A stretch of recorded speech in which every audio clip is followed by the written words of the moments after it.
Hello दोस्तों, आज की कहानी है अजनबी हमसफ़र।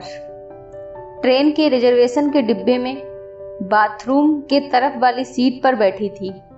उसके चेहरे से पता चल रहा था कि थोड़ी सी घबराहट है उसके दिल में कि कहीं टीटी ने आकर पकड़ लिया तो।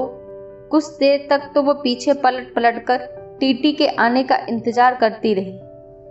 शायद सोच रही थी थोड़े बहुत पैसे देकर निपटारा कर लेगी। देखकर यही लग रहा था कि जनरल डिब्बे में चढ़ नहीं पाई, इसलिए इसमें आकर बैठ गई। शायद ज़्यादा लंबा सफ़र भी नहीं करना होगा। सामान के नाम पर उसकी गोद में रखा एक छोटा सा बैग दिख रहा था। मैं बहुत देर तक कोशिश करता रहा पीछे से उसे देखने की कि शायद चेहरा सही से दिख पाए, लेकिन हर बार असफल ही रहा। फिर थोड़ी देर बाद वो खिड़की पर हाथ टिकाकर सो गई और मैं भी वापस से अपनी किताब पढ़ने लग गया। लगभग 1 घंटे के बाद टीटी आया और उसे उठाया। कहाँ जाना है बेटा? अंकल, दिल्ली तक जाना है। टिकट है? नहीं अंकल, जनरल का है, लेकिन वहाँ चढ़ नहीं पाई, इसलिए इसमें बैठ गई। अच्छा, 300 रुपए की पेनाल्टी बनेगी। ओह अंकल, मेरे पास तो 100 ही रुपए हैं। ये तो गलत बात है बेटा, पेनाल्टी तो भरनी पड़ेगी।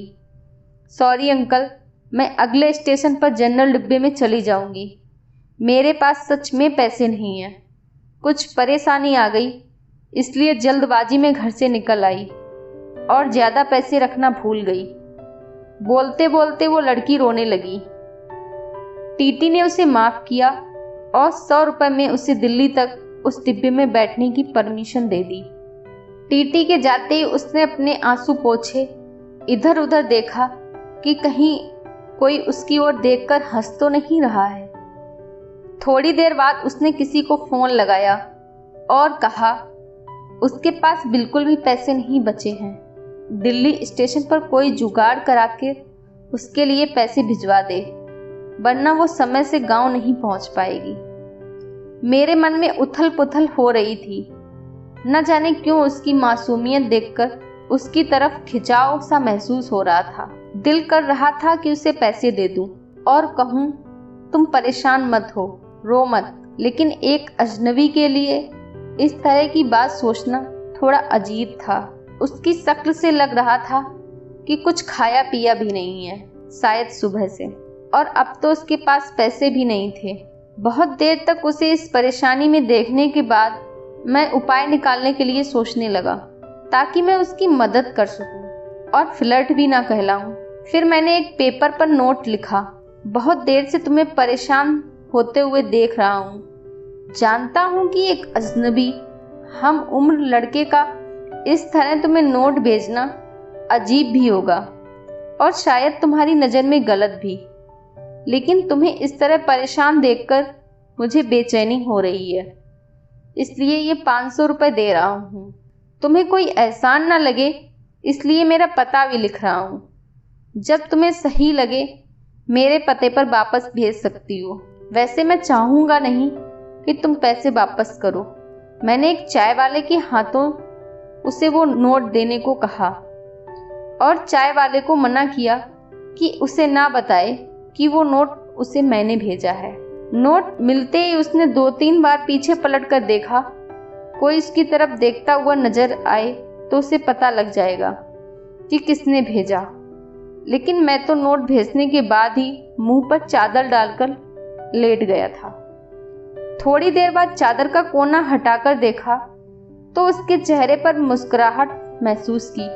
लगा जैसे कई सालों से एक मुस्कुराहट का इंतजार था। उसकी आंखों की चमक ने मेरा दिल उसके हाथों में जाकर थमा दिया। फिर चादर का कोना हटाकर थोड़ी देर में उसे देखकर जैसे सांस ले रहा था मैं। पता ही नहीं चला कब आंख लग गई। जब खुली तो वो वहां नहीं थी। ट्रेन दिल्ली स्टेशन पर ही रुकी थी और उस सीट पर एक छोटा सा नोट रखा था। मैंने झटपट मेरी सीट से उतरकर उसे उठा लिया और उस पर लिखा था, थैंक यू मेरे अजनबी हमसफ़र। आपका ये एहसान मैं जिंदगी भर नहीं भूलूंगी। मेरी माँ आज मुझे छोड़कर चली गई है।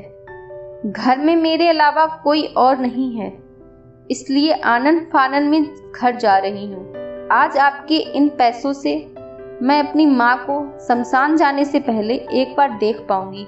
बीमारी की वजह से उनकी मौत के बाद उन्हें ज्यादा देर तक घर में नहीं रखा जा सकता। आज से मैं आपकी कर्जदार हूँ, जल्द ही आपके पैसे लौटा दूंगी। उस दिन से उसकी वो आंखें और वो मुस्कुराहट जैसे मेरे जीने की वजह बन गए थे। हर रोज पोस्टमैन से पूछता था, शायद किसी दिन उसका कोई खत आ जाए। आज 1 साल बाद एक खत मिला। आपका कर्ज अदा करना चाहती हूँ, लेकिन खत के जरिए नहीं, आपसे मिलकर। नीचे मिलने की जगह का पता लिखा था और आखिर में लिखा था, तुम्हारी अजनबी हमसफर। दोस्तों, ये कहानी आपको कैसी लगी हमें कमेंट कर ज़रूर बताएं, और अगर चैनल पर नए हैं तो चैनल को सब्सक्राइब ज़रूर कर लें।